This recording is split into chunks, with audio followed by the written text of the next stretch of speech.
and welcome to the CX Files podcast. I'm your host, Mark Hillary. This is another bonus episode of the podcast focused on getting more information out that may help you with the COVID-19 coronavirus pandemic. Rob van Herpen is the Chief Customer Officer and General Manager of 5CA North America. 5CA is a CX specialist based in the Netherlands.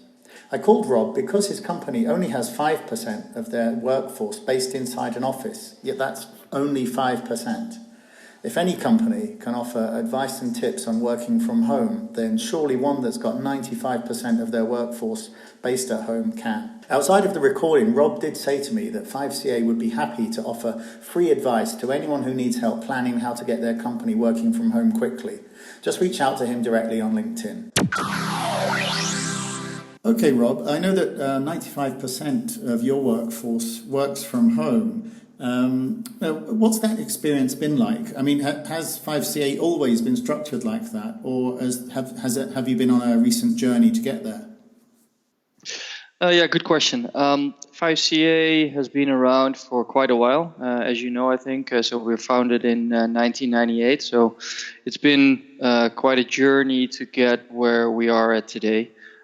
In the beginning, 5CA was obviously more brick and mortar focused than work from home, but it is a journey that we started exploring quite soon in the process. So it was even before my time because I joined 5CA in 2006.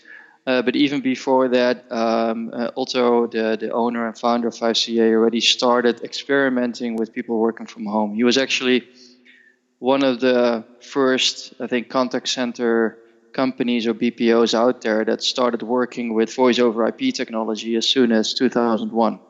So we've been really on the forefront of those developments. And I would say around 5 years ago, we really took the strategical decision to go basically full force for a work from home model.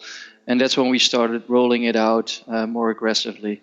That was at a time when the market was still quite traditional, I would say. I mean, of course, cloud technology has been present in the contact center industry for a while now, but there's still quite a few traditional people in the industry still today.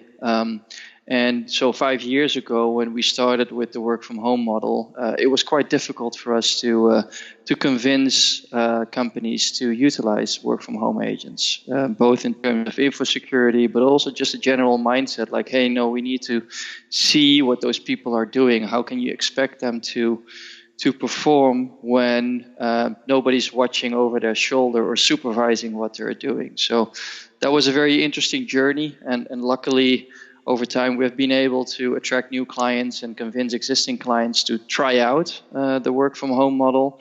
And I would say in 9 out of 10 cases, that resulted into clients being so impressed with the results that we were able to deliver that all of our clients basically now utilize the work from home model. And as you mentioned, 95% of everybody working at 5CA works from home in a normal situation. And with the current situation, of course, where the world is almost on complete lockdown, everybody's working from home. But that's not something that was new to us. Everybody was used to working from home, so it was literally a few emails back and forth, telling people like, "Hey, it's better to start working from home because we want you to be safe." And that was it. Everybody was working from home. Of the people that were not working from home already. So moving from partially working at home to 95% at home, were there any tough lessons along that path? Yeah, for sure. I mean, we've learned a lot, and I think that has enabled us to get to the point where we are at today, where we just have a very scalable and secure way of providing work from home agents. Most of it is related to culture and engagement, I would say. That's the most important thing that you need to keep in mind when you have people working from home. It's a totally different mindset almost that you need within the company to make sure that you can make this successful.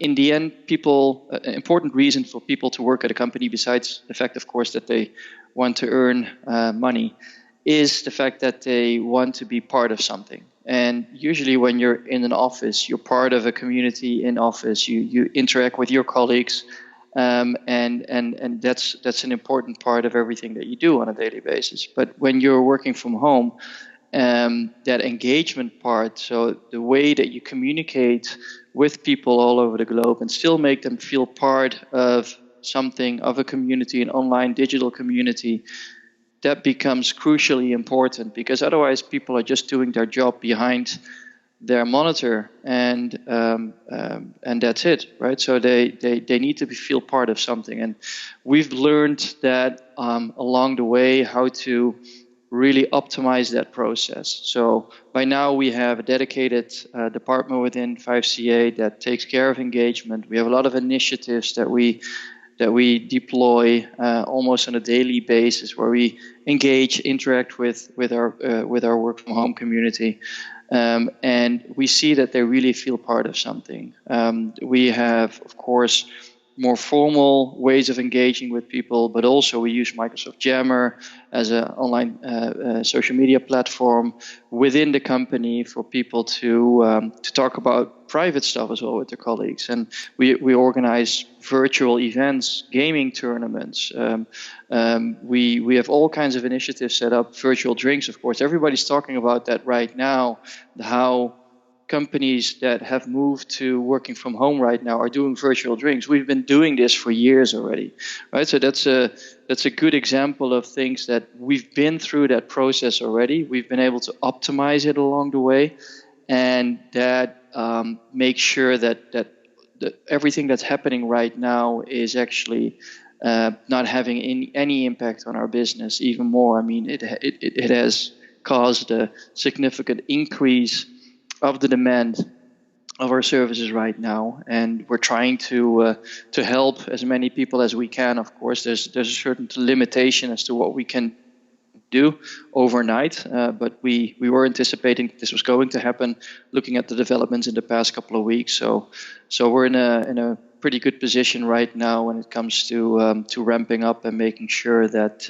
we can help our clients, and mostly to make sure that this whole situation has minimized impact on the service that they deliver to their customers. Yeah, that's great. And I mean, it's interesting because I've seen loads of journalists writing about the fact that they're on Skype having a beer with a colleague, and they find it very novel and new. But building this kind of community is something that you've really done for years. And I mean, other than things like security and the technology being used and stuff like that, would you say then that this community and culture is actually the glue that kind of holds it together then? It is, because people would probably move on very quickly. That's the cherry on top of the pudding, I would say, that we can provide here. People feel so engaged, feel so part of something that they tell it to their friends, they tell it to their colleagues, and that has made us very popular as a work from home company that offers people to work with us. Of course, there's more to it, right? It's not just culture and engagement. You need to make sure that your InfoSec setup is rock solid. There, we're also doing things quite different than most of our competitors, because we have a bring your own device policy, while most of our competitors are still shipping out equipment to people working from home. We made a conscious choice there in the past that, hey, we want to be as flexible as possible. We want to give people also the ability to work from home with a limited tool set, let's say. And of course, it needs to be secure. That's a hard requirement of our client base. And we've been able to optimize that throughout the process as well. So info security is important. And then what's really important as well, especially for companies that are new to this, is make sure that you have the right insights into what's happening. That's always important for a contact center company, but I would say even more when you have people working from home, because you need that real-time insight into what people are doing, not because we don't trust the people, but it's really important in the end. Our clients want to see what kind of output we deliver in terms of quality, of course, but also in terms of productivity. So there, it's really important that you are able to report on all activities that take place cross-platform, cross-channel, and even in some cases across different teams that work in the same support environment. So that is also a very important lesson that we've learned over time, and we've been working on this for years and years to streamline and optimize our reporting structure as well. So those are all things that you cannot simply put that in place overnight. That's an exercise that takes a long time, where you need to go back, you need to improve things, you need to fine tune, you need to shave a bit off here, you need to add a little bit there. And that is something that is really important. So I would say those three components for me are the most important ones: culture and engagement, having the right insights, so using data analytics in the right way, and of course have a rock solid info security setup. Yeah, that's interesting there on the insight as well, because clearly in a traditional contact center, there's a lot of metrics that people use there. But you're saying that you can't just kind of lift and drop those traditional metrics and to like a work at home agent then? I mean, when you look at metrics, I think one important thing here is what's the definition of metrics. There's so many companies out there, and it looks like every company has their own definition of the metrics that they utilize. So that's where it starts with. So you need to make sure that you have a good set of definitions and that you agree upon those with your clients. Next thing is, of course, to measure them in the right way, and to make agents also feel part of this. So make them part of this, make sure that they have access to their performance metrics on a regular basis, and to make sure that you focus on the right metrics towards your clients as well. Okay, yeah, that's interesting. Then, okay, so just finally then, I mean, as someone who's got several years experience working in this predominantly home-based environment, what message would you have for any managers now? Because there's going to be a lot of people out there who are having to make it work suddenly overnight. And I know that you can't obviously have everything in place overnight, but if there's managers out there that are trying to go from 100% office to predominantly home-based, then what's the most important things to do first? There's a couple of things that I would recommend. One is making sure that you over-communicate. It's when you're in an office environment, you see people, you have little chit-chats around the coffee machine or when you're walking around. You miss all of that when people are working from home. So make sure that you have a good communication platform. We use Teams ourselves, but Slack is also a good tool for that, of course. And make sure that you communicate almost constantly with people in your team. Keep them informed. Make sure that you ask people for their opinion on things, so make them feel part of the process as well. And as I said, over-communicate instead of under-communicate, because otherwise people tend to get in an isolated state, and they will feel disconnected from the rest of the company. So that is really important. Then a very simple but effective method that we've implemented already years ago is like when you call with people, always use video. There's no excuse nowadays to not use video. Maybe the system is a little bit overused right now. So we've seen tools like Teams and Zoom having some issues last week, but as far as I see, everything has been resolved there in terms of a capacity thing. And I would recommend to always use video. That makes it a lot more personal. You can read people's faces, and it makes it a lot more personal. So that's another recommendation.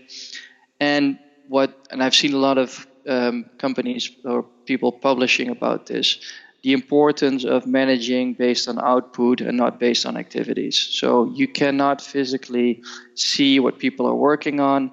You cannot micromanage their activities every hour, every minute, what they're doing. You need to manage based on output. And especially in nowadays situation where you have a lot of people that are working from home with kids, with their counterpart having to work as well, that means people need to be flexible. And you cannot expect people to be available full time between 9 and 6 every day, because people will need to balance between private stuff and their work. And I think we live in a world where that should be possible as well, and people take their responsibility. So make sure not to micromanage and make sure to manage on the output. Those would be my most important recommendations here.